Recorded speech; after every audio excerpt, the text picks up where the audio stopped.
Сен жылына 250 грамм пластик жейтініңді білесің бе?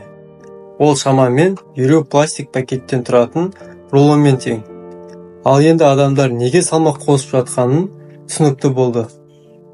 Негізі расында да пластик артық салмақ қосуға әсер етеді.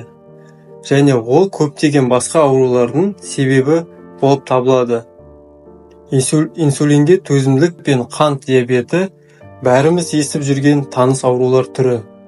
Әрине, бұған тек пластикті кінәлау дұрыс емес, бірақ бұл аурулардың дамуына пластик түрткі болуда. Мұның бәрі бисфенол А деп аталатын химиялық заттан әсерінен.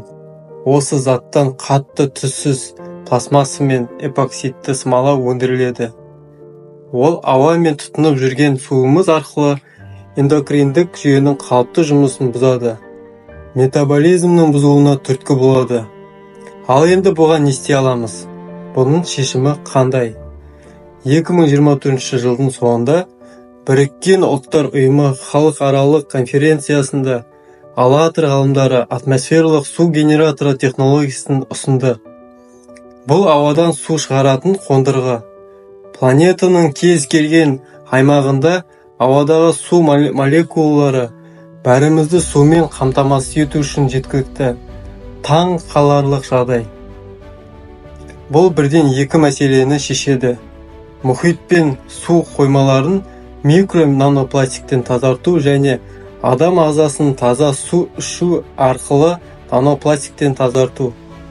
Ең бастысы адамдар микропластиктің зиян екенін түсіну керек. Су генераторларын планетаның әр нүктесінде орнату керектігін түсіну маңызды. Бұл ақпаратты достарына және әр қайсымыз жан жаққа тарату арқылы көмектесе аламыз.